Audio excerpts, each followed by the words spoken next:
How's your Monday? It's ending great now that we're here. Yeah. The bookend to a Monday is to sit down and talk to amazing people on Koviki Talk. Koviki Talk is a multi episode series where we look at all things COVID 19, but from the Pacific Islander perspective. So we think that it's best for Pacific Islanders to talk to Pacific Islanders about COVID 19 from all different areas. So I always say this is when it was time to register for the census, we talked about it from a Pacific Islander perspective. How do we register in a census for the census in a pandemic? When it was time to vote, how do we as Pacific Islanders vote safely in a pandemic? How do we get tested? And then right now, obviously, everything's about the vaccine, but it's all from our perspective, through our own lens, so that we can talk about our culture, our people, our spirituality, all those kind of things. Pacific Islanders speaking to Pacific Islanders. So today we have a treat. We have an artist with us, and I think that sometimes we just talk about clinicians and we just talk about a lot of the things that people associate with that. But when you talk about art, I wondered, how do they operate? Did COVID-19 stop them? In some instances, it has helped them along, like it has helped people open up new businesses and all those different kind of aspects that people wouldn't think of. So today, and I'm going to try to get this right. I used to live in Hawaii, but I don't speak Hawaiian, and there's some Hawaiian words in here, so forgive me if I mess them up. Lehuauakea is a Mahu mixed native Hawaiian interdisciplinary artist and kapa maker from Papai'iko on Moku o Keawe on the Big Island of Hawaii.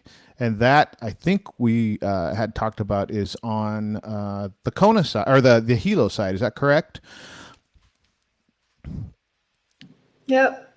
Awesome. Lehua's Kanaka Maoli family descends from several lineages connected to Maui, Kauai, Kohala, and Hamakua, where their family resides to this day.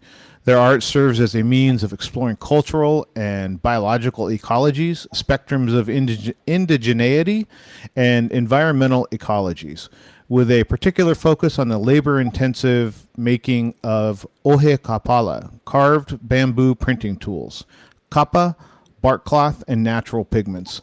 Lehua is able to breathe new life into patterns, traditions, and storytelling passed through the generations. They have participated in several solo and group shows around the Pacific Ocean and recently opened their first curatorial research project, Displace, at the Five Oaks Museum in Portland, Oregon. The artist is currently based between the Pacific Northwest and Papai'iko after earning their Bachelor of Fine Arts degree in painting with a minor in art and ecology at Pacific Northwest College of Art. Welcome, Lehuauakea. Yeah, thank you for having me. Mahalo.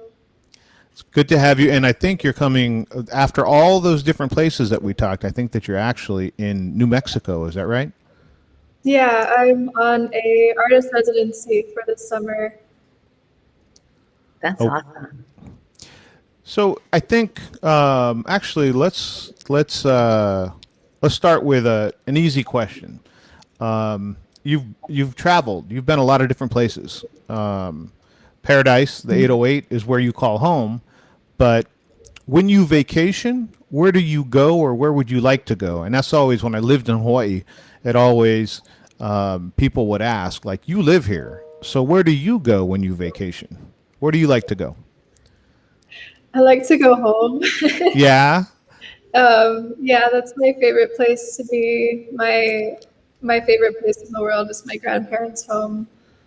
When I'm not visiting back home, visiting family, I do love spending a lot of time up in Seattle, and that's actually where I'm relocating at the end of this done at this residency. How about you, Naki? Where do you want to go on vacation, or where do you love to vacation? Where I want to go on vacation, where I've never been, is Fiji. Just because I've been to Hawaii, which is we were on the North Shore on Oahu, and I can't stay on Waikiki anymore because I just love that side of the island, because it's just, I don't know. I felt like it was private, and then it wasn't too touristy. So Mhm. I left it there, but I really would like to try and get to Fiji sometime. That's like on my checklist, just because one of my girlfriends got married there, and so I was envying watching all the pictures pop up on Facebook. And so I've seen pictures of the culture, the dances, so I'd love to go there. What about you, Carl? Well, just to clarify, for Naki's birthday, we went to the North Shore and we rented this amazing house, literally on the beach. So you walked out the backyard about maybe 10 steps, and then you walked down some cement steps onto the sand of the actual beach. So that totally ruined me for vacations. Now, unless it's that easy access to the ocean, yeah. And then while we were there, we had family there, and they were asking me, "You used to live in Hawaii? Why did you move?" And I was like, "Well, if I'd have lived in this house, I probably never would have. Like, I Yeah. lived in town. I lived in the busy hustle and bustle of Honolulu. But had I been able to live in that house, I'd still be there." Right. I think vacation for me would be, I would want to go see someplace I haven't seen. So it would be Fiji or maybe New Zealand. I've been getting a big draw to New Zealand, but I totally get what you were saying from that standpoint. Home, right? Home is where you're comfortable. Home is where family is. Home is where the memories are. That is amazing. So maybe we'll start with, how did you get into art? Was it something that you saw as a in grade school, that this is what I wanted to do, or was it something that you found maybe later on? Yeah, I mean, from a young age, I was always doing creative stuff. A lot of the pictures of me when I was a little kid are me like with coloring books and crayons and markers. But I really didn't see a career for myself in this necessarily. A lot of my family are doctors or pharmacists. My mom is an accountant, and my dad is um, in finances and investments. Is like the last thing that they expected me to go into. Um, and about 6 months before I was going to start art school in Portland, I was actually enrolling in a pre-med program to eventually become a neonatal nurse and work in the NICU. So I did a complete 180, and I realized there was a lot of things going on in my life at the time, and I realized, I want to really commit myself fully to something that I love doing and can see myself doing for years to come. And for me, that was art. And I didn't realize it at the time that I'd be doing like traditional kappa work and carving, but that is really what feeds my spirit and also feeds my stomach, pays the bills. So I'm really blessed to be able to do this work and kind of come at it from a completely unexpected perspective. And did you learn that on your own, or was there a mentor that helped you with carving? So I started carving all on my own, just based on like museum artifacts and archives from like Bishop Museum and other books that I was able to find while I was in college. But once I graduated, I realized like I need to start learning how to make kappa so I can use the carved tools that I have learned how to make. And once I started doing that, I don't believe in coincidences. And my grandma, after 60 years, ran into the boy that she used to babysit as a teenager and who's now a kappa practitioner on Oahu. And when she told him of the work that I was doing a few years ago, he was like, "Oh, right on. Like, I want to teach her. Like, just let me know whenever Lehua is ready. Like, I going to teach her." And so that's my kumu now. Uncle Wesley said he's based in so. Wow, that's Did awesome. Were you drawn to um like did you really love those things when you were growing up in Hawaii? Was it, the things that you're doing now and the art that you're making now, were those big draws for you when you were younger, or was it something that, just kind of sprung on you later on? Um, it was something that I always kind of had in my environment, but I never had a huge draw to it. I grew up going to Kamehameha, which is a school for Native Hawaiian youth. So that was always cultural practices, dancing hula, learning language.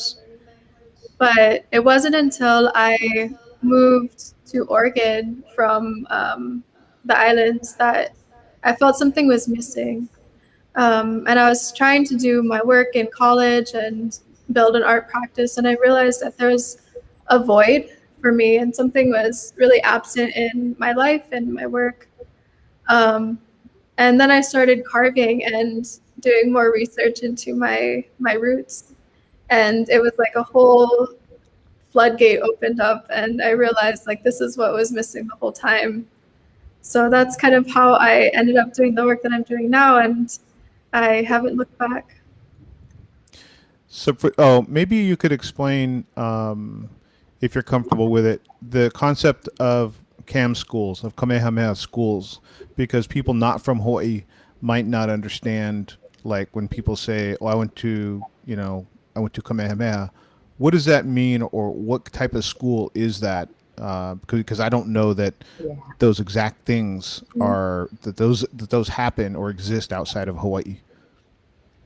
Yeah, so Kamehameha is a school founded by the Bishop Estate, which is the estate of Keli'i Bernice Pauahi Bishop.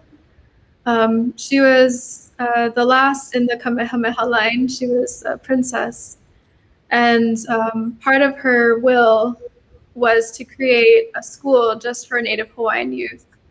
Um, and at the time that she was alive and doing her work, she saw all the changes that were happening back home in Hawaii, seeing things leading up to the overthrow, seeing the sovereignty of our people being taken very rapidly, our language and our culture being taken from us. And she realized that Hawaiian youth needed a way to not only learn how to be Hawaiian in this new world, but also how to survive and thrive in these new ways. And so she founded this school after she passed with the help of her husband, Charles Reed Bishop. And this school is still alive and very much a resilient entity today. Thousands of graduates learn how to, have traditional skills like, in a Western context, math, reading, science, how to thrive in those ways, but also learning how to maintain our connections to culture, language, dance, different cultural practices. And so it really instilled a lot of values that I carry with me as a foundation into the work that I do today. So without that, I would not be the person that I am now. And does it teach you, because, here in the States, we don't, in our history classes, they don't teach us our history. Are they teaching you that in that school, in the school that you went to?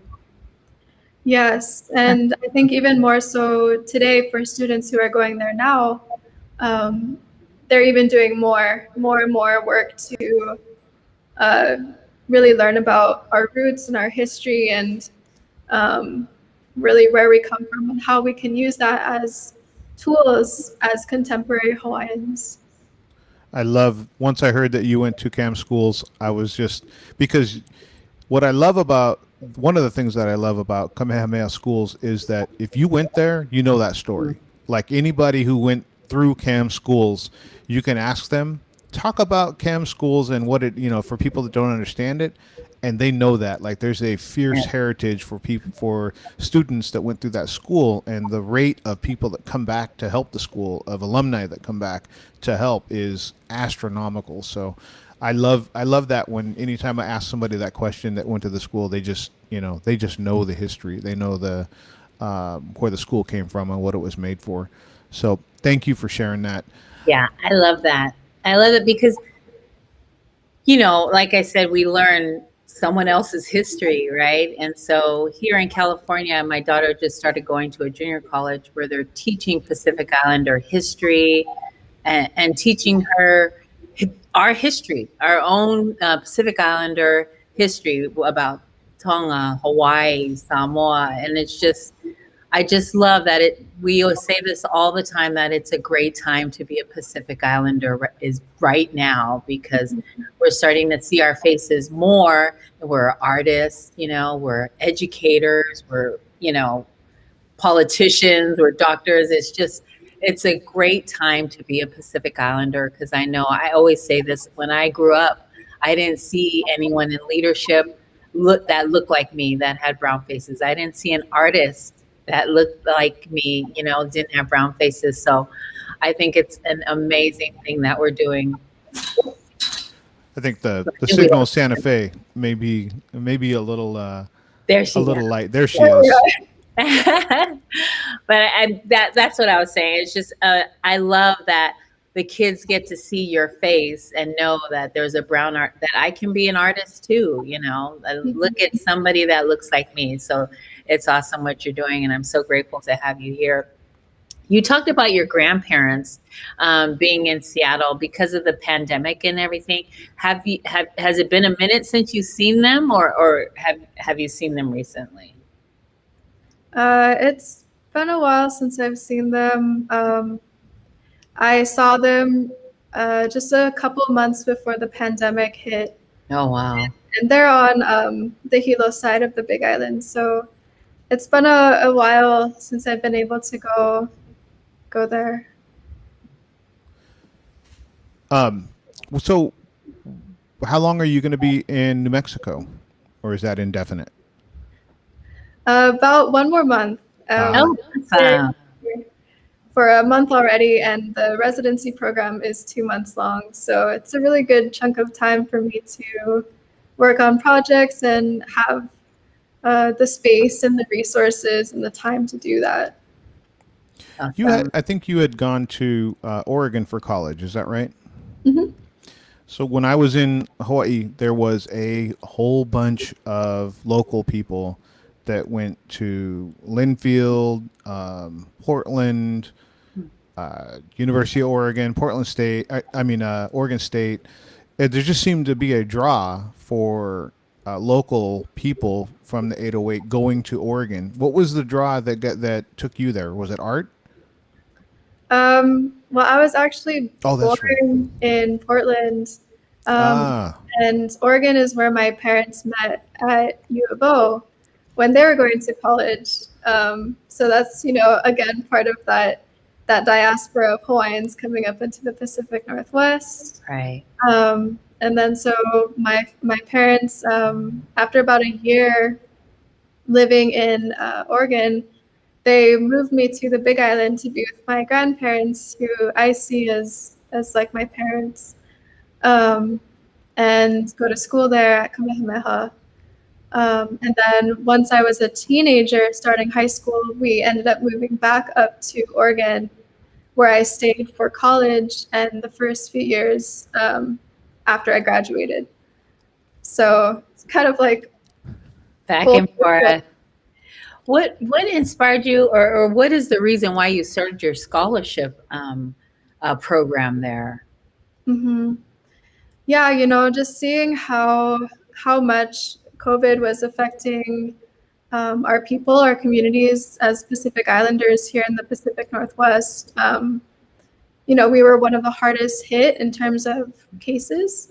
Yes. And a lot of students were struggling with the at-home learning, the online learning.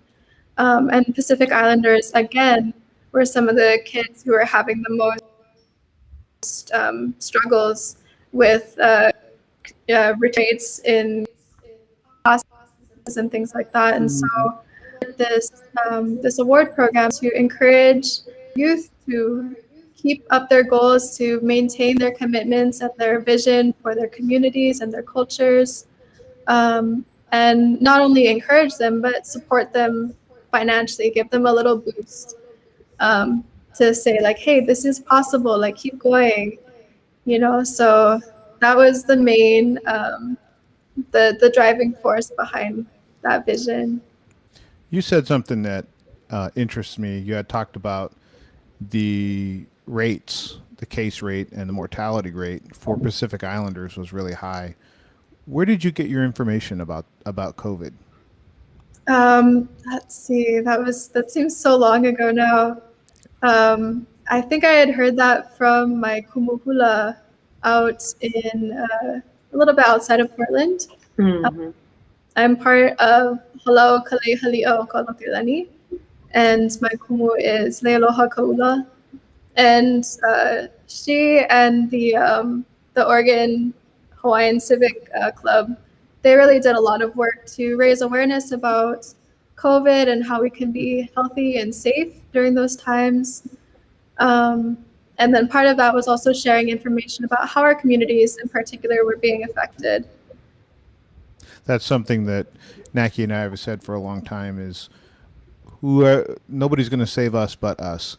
And every time we talk to somebody who has data, who has information about Pacific Islanders, we always ask, like, where do you get your information? And it's never CNN. It's never Fox. It's never mainstream media. It's the community. Somehow it's a community-based organization, or it's a church leader, it's a spiritual or a faith leader, or an elder or something. Like, that's where the information comes from. And so when you said that, I was like, ooh, I'm going to let's see where that data came from. It came from other Pacific Islanders. Pacific Islanders had work done, on that, and it reinforces the point that we speak to each other. We get our information from each other. And if we didn't disaggregate that data and push for that, we wouldn't know that we'd know our rates were high because we have friends and family that are passing away and that are getting COVID, but we wouldn't know how high or how much different we are than other groups. Did COVID affect your art? So, and that's a big question, right? I mean, did it affect, your ability to travel and show your art? Did it affect the production of your art, or, the expression of it? But how did COVID affect you and your passion, the art? Short answer is 100% absolutely. It completely turned my world upside down and around and inside out. But a lot of that, I think we as Pacifica people, we're very resilient, and we take what we have and make the best of it. And right before the pandemic hit, I was working at a very upscale restaurant in Portland and doing art on the side. And so with the pandemic came all the restaurant closures, and I was laid off indefinitely. And so my primary source of income was gone. And what I had to do was really find a new way to not only find income, but find a purpose with all this time that I had. And as a blessing in disguise, being laid off from my restaurant job, I've now been able to do art full time for a year now. And almost ironically, I was more busy in 2020 than I have ever been since I graduated college. And so it seemed like there was so much support for Indigenous artists through the form of funding and support of small businesses. I also run a handmade jewelry shop. So a lot of people were supporting me through that, which I'm so grateful for. Just grants and different opportunities online. And it was really just amazing to see my community pull through and be able to give back, which is part of why I started that award program. That's awesome. I think a blessing in disguise, right? Something happened, you got laid off, and so it opened a door for you to do your art, which I think is awesome and amazing. We know that so many people had lost their jobs and had no resources other than to go to the community-based organizations. But I think it's such a blessing that it gave you a chance to really go full force in your art. And I'm so glad that you were busy with 2020. We always say that because awful things happened because of the pandemic, but a lot of good things that had come out was a lot of Pacific Islanders really dug in and supporting each other and, working together to save each other's lives. And so, in the area where you live or in Hawaii, have you been seeing a lot of people talking about vaccination or getting vaccinated? Yeah, in Oregon, there's a huge push, at least in the Pacific Islander community, to get vaccinated so that we can see our families again. And you know how much community is important to us. And just to be separated from each other for so long has really had a hard impact on all of us. So whatever we can do to mitigate that and to see each other again is really being emphasized. And I'm seeing that a little bit too back home. And my grandparents are vaccinated now, so hopefully I can go and see them soon. Good Yeah. for them. I think that's a big piece of the Pacific Islander culture is to gather, right? Like we look for any excuse to gather. It's a birthday party, it's graduation, and those things aren't like quote normal. It's graduation like hundreds of people show up. First year birthday, that's entire beach parks in Hawaii. Yeah. The thing is, I think that one of the ways to look at vaccination and testing and those things is we're going to gather, right? It's almost like just if you're going to break the rules, then do it safely. You know what I mean? Like do all the things that you can do to keep yourself safe. So one of the things that I think in the PI community, a better way to express that may be like, we know you're going to see your family. Be safe. Like be as safe as you can. Get the vaccination, and rather than saying don't gather, don't gather, don't gather. That's only going to click with a certain percentage of the Pacific Islander community. There's a certain percentage that's like, I'm going to gather anyway. So, be safe, like get the vaccine. So in Santa Fe, have you hooked up with is there a Pacific Islander, a PI club or anything out there that you've been able to connect with your culture or the Hawaiian groups of Pacific Islanders, or are you kind of out there just on your couple month thing and then head home? Yes and no. I mean, I've been able to finally meet up with a friend of mine here who is Kanaka and Apache. His name is Ian Kuali'i, and he's another artist who's making a career out of it and also supporting his community in the ways that he can. And so as a kapa maker, one of my biggest challenges coming here was bringing all the tools that I need. My big kua, which is a wooden anvil that I beat the kapa on, it was too heavy and too long to bring in my suitcase. So he was so gracious and generous enough to make me a travel size one that I could use here and take back home with me. So he carved that for me and had it ready when I arrived, which I am just so grateful for. And so I've been able to connect with him, and I'm hoping to make a trip into Albuquerque, which is about an hour away from here. And there's a halau there with a little bit larger of a Native Hawaiian population than Santa Fe. So I'm hoping to do that soon and connect with other Kanaka who are away from the ocean. That's awesome. And Right. it's so, that is so us, right? Oh, one of my family, one of my people, one of my community needs help. I can help. I can make this for her. That's awesome. So I think that we're about halfway through.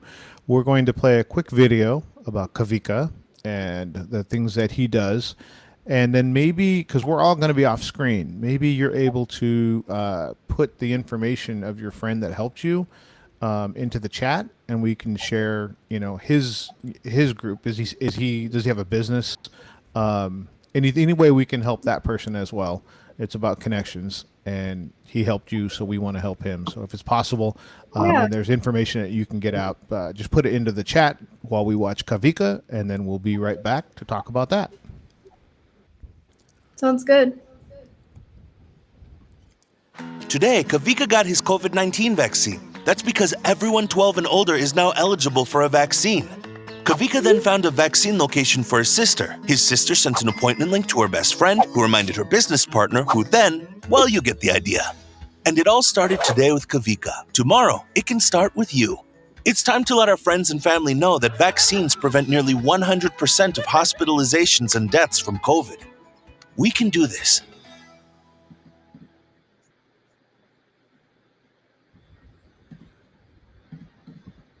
Awesome. That was in partnership with We Can Do This, a campaign run by the U.S. Department of Health and Human Services. For more information, please go to www.vaccine.gov. We can do this. Awesome. Good job, Minna. So hopefully, we're able to help that young man out. That was very gracious in helping Lehua. And as she's away from the island still takes care of her. And it's good to hear that there is a PI community or a PI organization in Albuquerque. That's a big city. So, in my opinion, every big city has Pacific Islanders, and there should be some organization, but especially in a city the size of Albuquerque. So, that's I put awesome. his info in the private chat. Maybe someone could help me put it into the public chat. Yes. Yes, Minna, our producer can do that, and we can actually share it on the screen at some point. So, Yeah. yeah, thank you so much, Ian, for again the Islanders away from the island, but the island still helps. So, Lehua, you're part of the Oceania Leadership Institute program through PICOA.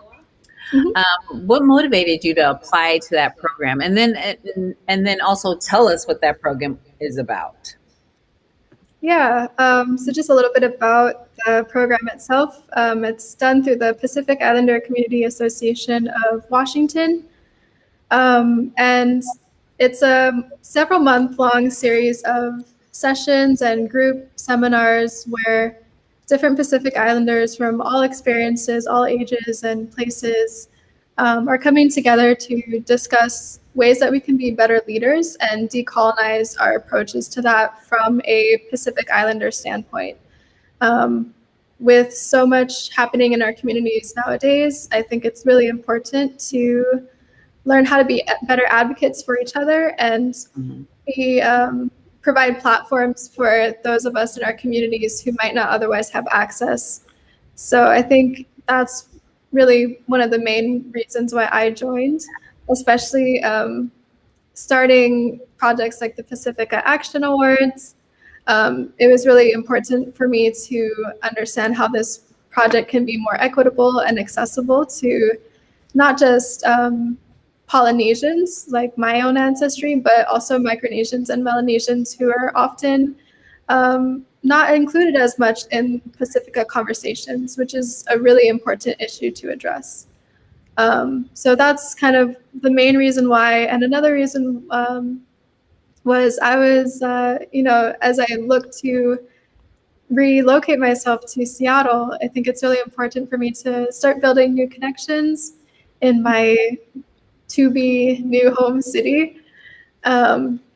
And I was introduced to Pikawa through Tokavalu, who is that organization, and I'll be also doing a residency program between Pikawa and the Burke Museum that Toka started. And so from him, I heard about Oli, and then all of this kind of just happened one after another. So it's perfect timing.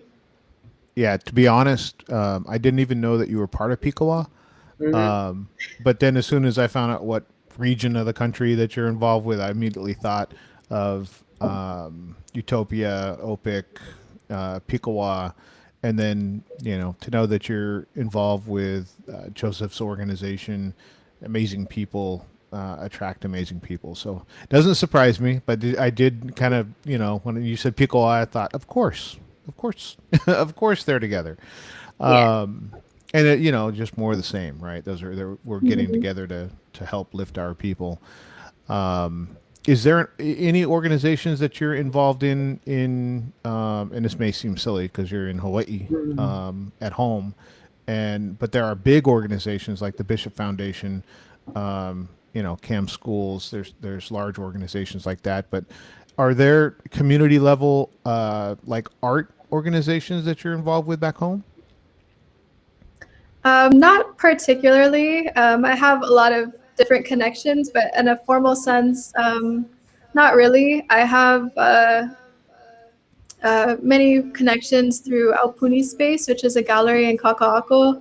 And that was the first place that I had my a first art show back home, which is really cool. That's awesome. So I've made a lot of amazing friends and connections through that space. And then from that show, I'll be also doing a interview soon with Nane Alam, who's another artist and kapa maker based on Oahu. And that'll be done through Flux Magazine, which is an arts publication back home. And so I think there's like a lot of like interweaving, like we all know someone who knows someone who knows someone. So yeah, That's so awesome. That's how I stay connected. You had talked about Toka, who we're involved with him with the Na'opo organization. He's doing our logo. Yeah. Do you see other forms of art and become inspired by art that you don't do, but it's Pacifica art, right? Are there other artists that inspire you in arts that you're not in? And if so, do you want to shout any out? Maybe Toka's one. Yes, I mean, I'm always like so inspired by all the different things, like the diverse creations and media that all of our Pacifica people are doing. It's just another testament to our resiliency and our diversity of perspectives. So with, in addition to Ian, who's an amazing like muralist and cut paper artist, I'm so inspired by a lot of digital artists that I see on Instagram. I think social media is an amazing platform for connecting and seeing new work, especially now that we're all kind of distanced from each other and across oceans. One of my favorite people for digital illustrations, I think her tag on Instagram is Maori Mermaid. And I love her work. Yeah. There's so many amazing artists out, but her art catches my eye too. And it's just, I don't know, it's when I look at it, it's so deep. And I love her interpretation of the women, Pacifica women. And so I really enjoy her work. And then also another artist that I love, and I don't know if you've seen her, is Tanya Masaniai Ibarra. She's on Instagram too. Her art is like really her eye and her interpretation of the malu and the tattoos. It's really, you should check her out. She's really, really good too. But yes, I love her art. I love PI art. For some reason, the PI artists are flowing in my news feed, and so I'm really enjoying getting to see different artists and their different perspective of Pacifica people and our culture and how they see things as compared to how I see it. It's just, it opens my mind all the time I see our people do art. And so I'm looking forward to go stalk you after. She's serious about that too. I'm serious too. I would also recommend checking out Terevai Tiave. Her Instagram is by Terevai. And she is a mixed Maori artist doing like digital illustration and watercolors, some really powerful portraits of our strong wahine. And I love her work. I featured her work in Kupa'a magazine, which is the sister project to the Pacifica Action Awards. I'd also check out Art by Sierra, and she is Chamorro and Filipino, I believe. Oh, nice. And she she's a full-time artist doing like pins and enamel earrings and illustration. And then I also want to shout out my friend Rokin and their collective Gumagela. They're another Chamorro artist. Wow. Amazing weaving and fiber arts. Oh, nice. Making amazing work that's just it takes my breath away every time. I know. I love the humility of our people, because every time we have somebody on, they start talking about other people's art, other people's music, other people, and it's just like I would expect that now. I mean, I don't know that I don't know whether the other way other people are, but I do know that if we bring on, I don't know, somebody who rows outrigger canoes, and we try to talk to them about that, they're going to talk about their team or another team and one of their friends on another team. Like it's always that way, and it's so refreshing to see. What was I going to say? I had a question and it just left me. Naki, bail me out. Yeah, no, you're fine. What do you hope for our future PI artists? Like, where do you see us, like, I don't know, 5 years from now? Oh, that's such a good question. It's such a loaded question. I think there's so many of us who are doing different things. It's hard to kind of clump it all into one vision for the future. Right. There's some of us who really thrive in contemporary commercial gallery settings. There's some of us who thrive in community like farmers markets and doing art on the side as a new mom, or doing work to support their communities and having all of their artists' proceeds go towards that work. And so it's hard for me to kind of clump it all into one, but I think if I were to sum it all up with an overarching vision, it would be to just continue supporting each other. There's always more that we can do to uplift other voices and uplift our communities. And I think that the more diversity we have in those visions of uplifting, the stronger we will be as a Pacifica people. That's right. That's right. I think when we started our podcast, like in 2017, 18, Carl? 17. And we started promoting other podcasts because there's so many people in this world, but there's so little of us. But people were like, why are you promoting other podcasts? Isn't that your competition? And we were like, no, isn't it amazing that you have a choice? Like, I might not be for you, but this person might be, and this other podcast might be for you. There's so many podcasts now that it's so amazing for us to just see that we have choices. Like, we never had choices before. And so we always say it's a great time to be a Pacific Islander now, because we have so many artists that are just flourishing. And social media is really pushing, it's really pushing our Pacifica artists. And so I love that our artists are coming up on my news feed. I'd say a couple of years ago, I would get one or two people, and that's because I knew who they were. But now I'm just getting a flood of artists that I've never heard before, but I have yet to find an artist that I wasn't amazed by their site or their insight on what they're painting or what they're drawing or what they're, and art is anything, right? It's the magazine cover. It's the poem they're writing. It's the, I don't know. I love art. So I'm all over you, girl. I'm going to stalk you after this show. That Naki's algorithm is just hitting. It's just the right way. Yes. Her news feed's all filled full of things that she likes, which, a lot of people talk about social media and the evils of social media and, too much screen time and all those kind of things. And I think that's real. It is like you can get carried away with, I don't know, television or radio or, any of those kind of things. So that is legit. But one of the things that, Naki's alluding to is that social media is really shining the light. It's kind of I would call it the leveler. Like we're able to get our art and our imagery and our media and all those kind of things out. Like, and some of the things that I see on like TikTok and Instagram, I just look at that and go, wow, that person could be a producer. They could be a comedian. They could be an artist. They could be, a musician or whatever. But it's the tie into social media is really amazing for the Pacific Islander population.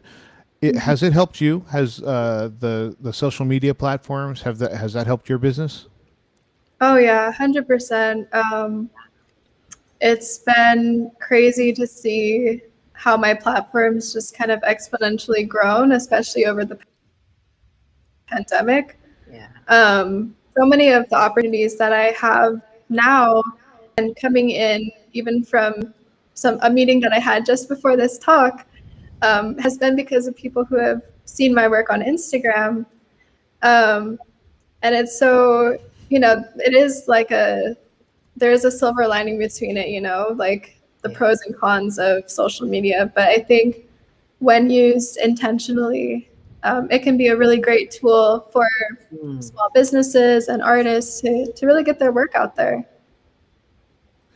I saw some data, of course, gathered by Pacific Islanders, but it was about vaccine hesitancy, and it was interesting to see that the rate of vaccine hesitancy diminished the higher the level of education was attained.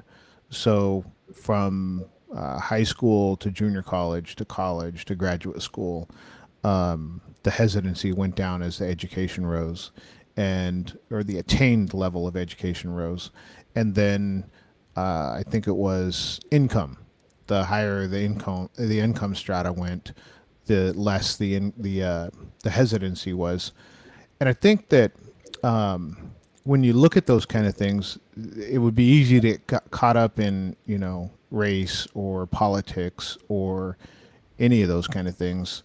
But a lot of it looks like when you look at education attainment, it looks like more likely to go seek out more information, more likely to go try to find out their own source of information.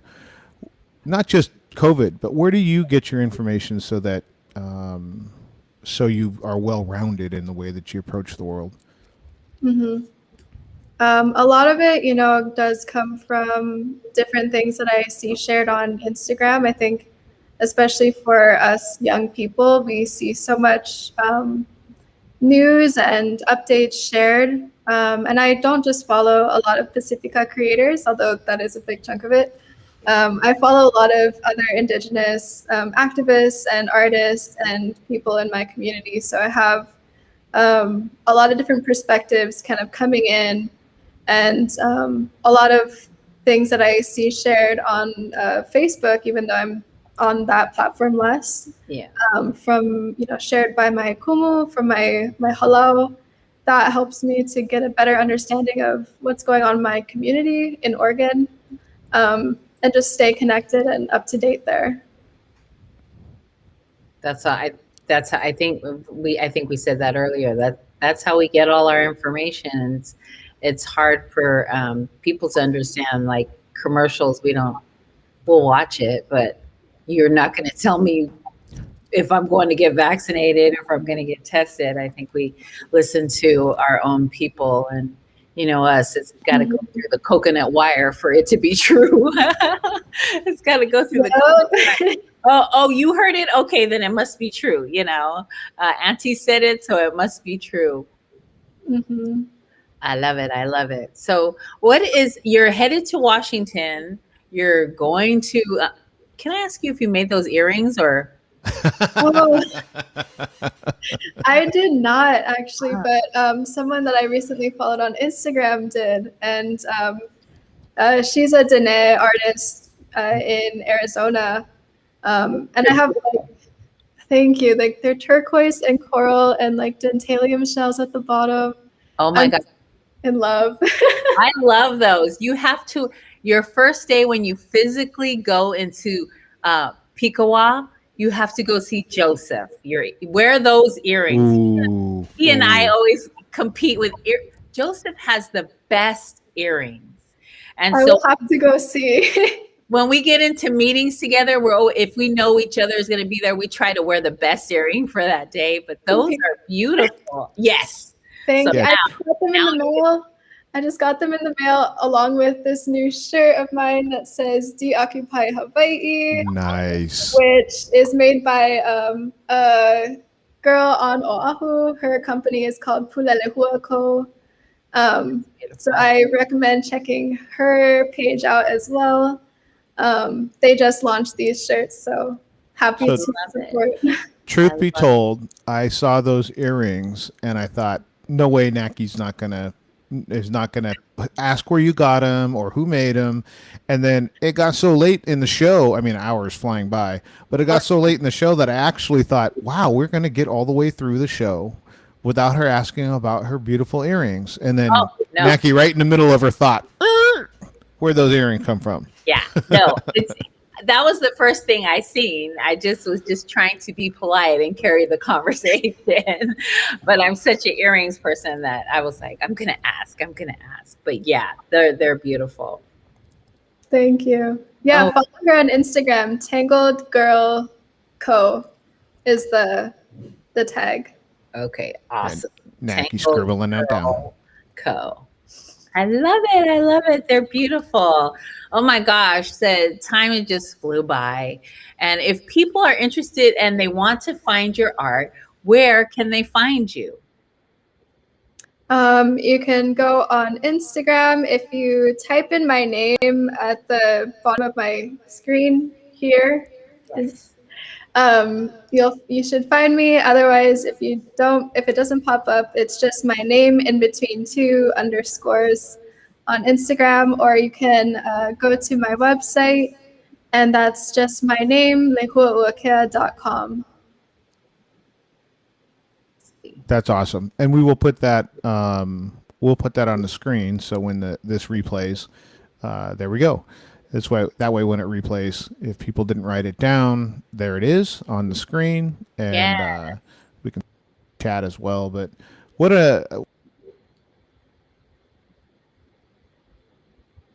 did he just go out? Uh-oh, he went out. Can you hear us, Carl? Oh, he's out. There he goes. Well, thank you so much, Lehua, for joining us this evening. We so appreciate your time. We appreciate your art. I'm going to stalk you after this. I swear you're going to see my name all over, liking everything. Thank you for sharing your story. We're so proud of the work that you're doing. God bless your journey. God bless your journey to Washington. Get Joseph with those earrings. Get him with those earrings. Got to now. Thank you so much. Koviki Talk is here every Monday. We have a special edition on Thursday. Monday, Thursday, 5 p.m. Lehua, thank you so much for joining us. If I can ask you just to stick around for a minute after we go offline. Thank you, everyone. Mahalo nui.